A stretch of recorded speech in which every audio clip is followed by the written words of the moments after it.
Assalamualaikum warahmatullahi wabarakatuh.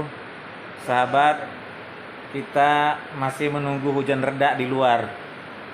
Supaya ada manfaatnya kita menjawab pertanyaan warga, sahabat. Jadi warga ini kan ada warga pengantin lama, ada pengantin baru, ada calon pengantin, ada orang yang baru selesai bertunangan. Jadi bertanya sahabat, artinya ada pertanyaan umum lah. Benarkah ada adab bersenggama, berhubungan suami istri atau berjima, sahabat?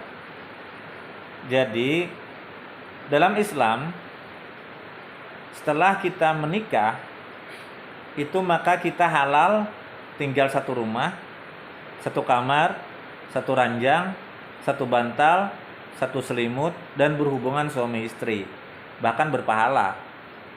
Maka kalau kita ingin pahala banyak, Ustadz ya, banyaki. Jadi lakukan tiap malam. Karena memang pahala itu. Itulah hebatnya hukum Islam. Dalam pernikahan berpahala, di luar pernikahan berdosa. Nah, mumpung pahala itu lakukan semampunya. Nah, sahabat, lalu adabnya bagaimana? Pertama, kita dianjurkan untuk berdoa. Yang pasti awalilah dengan bismillahirrahmanirrahim. Setelah itu doanya silahkan apa saja yang baik. Umumnya kan Allahumma jannibna syaiton wa jannibis syaiton ala ma razaqtana. Ya Allah, jauhkanlah perbuatan kami ini dari ikutan syaitan, dan jauhkanlah juga anugerah yang kau berikan dari gangguan syaitan. Itu seperti itu umumnya. Nah, kemudian sahabat, adab yang kedua adalah kita boleh menggauli istri kita dengan cara bagaimanapun. Mulai dari hidung, dari bibir, dari mata, dari kaki, dari paha, terserah.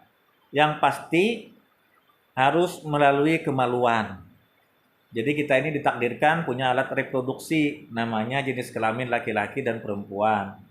Itu disitulah alat perkembangbiakan, dan disitulah diberikan oleh Allah kenikmatan, keasyikan dalam berhubungan. Maka lakukanlah lewat kemaluan. Tuh, yang kedua, jangan ke mata, jangan ke hidung. Atau jangan ke pusat. Terus yang ketiga, hendaklah suami dan atau istri menyudahi jima atau senggama itu sampai puas. Jadi jangan tanggung, jangan alang-alang, ya, sampai puas, sampai selesai. Jangan sampai macet di tengah jalan, sahabat. Makanya kita dianjurkan melakukan kesiapan sebelumnya. Ada warming up, pemanasan supaya bagus, supaya sampai tercapai nikmat kelimak yang dianugerahkan Allah kepada kita, sahabat. Jangan tanggung-tanggung, jangan pas di tengah jalan, kita selesaian yuk, kita berhentian yuk, kita jalan-jalan dulu yuk, jangan. Karena itu anugerah, maka nikmati dengan baik. Nah, istrinya sampai selesai, suaminya sampai selesai. Bahasanya apa namanya? Penetrasi klimaks gitu. Ya, klimaks. Nah, Sama-sama. ya kata beliau dari Ustadz Kembang Jagut, sama-sama. Nah, jadi harus komunikasi Ustadz ya. Iya. Bagaimana siap dilepas, siap gitu kan? Ya. Nah, bagus itu. Jadi ada komunikasi harmonis. Keempat, jika kita mau melakukan berkali-kali, maka diselakan setelahnya itu wudu. Nah, kita mau lagi wudu dulu, baru laksanakan lagi, itu dianjurkan lebih bagus begitu. Karena kadang-kadang pengantin baru itu kekuatannya maksimal ya, bisa berkali-kali, itu nggak apa-apa, anugerah, boleh. Nikmati saja mumpung muda. Kemudian yang kelima, adabnya juga adalah suami atau istri boleh melakukan jima, senggama, kapanpun. Nah, kapanpun tuh asalkan tidak melanggar halangan syar'i. Halangan syar'inya apa? Jangan sampai di saat waktu sakit keras atau tidak sama-sama suka. Terus yang kedua, jangan sampai di saat istrinya sedang haid nipas atau wiladah habis melahirkan sahabat. Ada waktunya supaya darahnya bersih. Nah, di saat-saat itu, tapi sisanya kita boleh melakukan kapanpun. Nah, tapi usahakan, bahkan ada dianjurkan bahwa apabila kita atau misalkan Pak Ustadz melihat wanita lain lalu tergerak gairahnya, maka segeralah kita datangi istri kita supaya aman.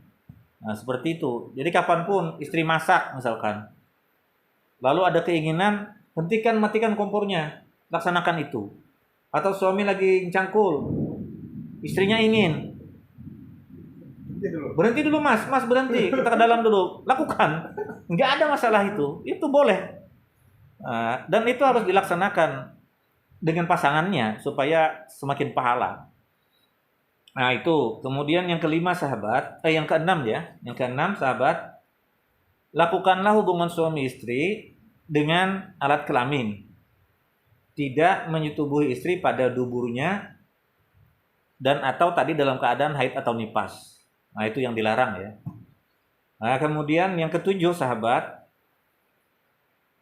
perihal makan dan minum, perihal makan, tidur setelah berjima.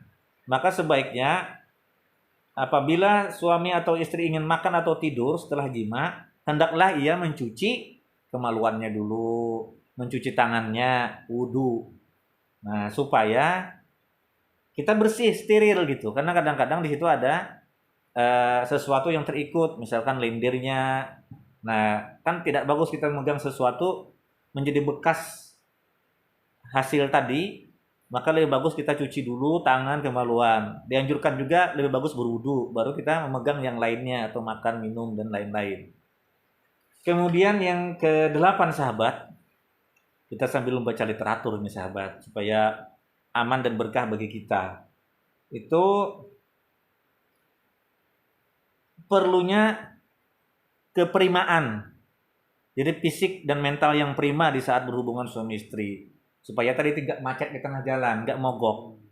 Jadi harus prima. Jadi kalau bisa kita makan makanan yang bernutrisi tinggi, yang bergizi tinggi, supaya bagus. Kita aktifnya bagus. Supaya menghasilkan anugerah yang luar biasa, sahabat. Jadi kalau salah satunya kesehatannya kurang baik, sehatkan supaya bagus formulasi dalam pelaksanaannya itu, sahabat. Dan hasilnya juga. Lanjut, sahabat. Yang ke-9. Suami istri boleh mandi bersama di kamar mandi. Nah, ini artinya gini, kita dianjurkan untuk mencari nuansa dan suasana yang matang, nikmat dan baik ketika melakukan itu, karena itu anugerah luar biasa hubungan suami istri itu. Maka kita cari suasana yang baik ya Pak Ustadz ya. Tidak hanya di ranjang saja, misalkan di mana lagi Pak Ustadz kira-kira? Lah Pak Ustadz beliau Pak Kepala KUA Kembang Jangkut, sahabat. Penghulu Kembang Jangkut. Nah biasanya Pak Ustadz di mana selain di ranjang? Di ruang-ruang yang harmonis gitu ya. Ya, ruang-ruang yang bagus gitu. Itu bagus karena kita menikmati anugerah Allah. Ya, suasana bagus. Nah, yang terakhir, yang ke-10, maka adabnya adalah setelah berhubungan suami istri, hal-hal yang bersifat kekurangan itu tidak disebarkan ke orang lain. Tapi hal-hal yang bersifat kelebihan dalam forum ilmiah untuk memotivasi, maka boleh kita sampaikan. Tapi hal-hal tentang rahasia rumah tangga antar kita berdua, apalagi itu bersifat kekurangan, sebaiknya cukup kita berdua. Kecuali untuk motivasi dan pembelajaran, sahabat, boleh.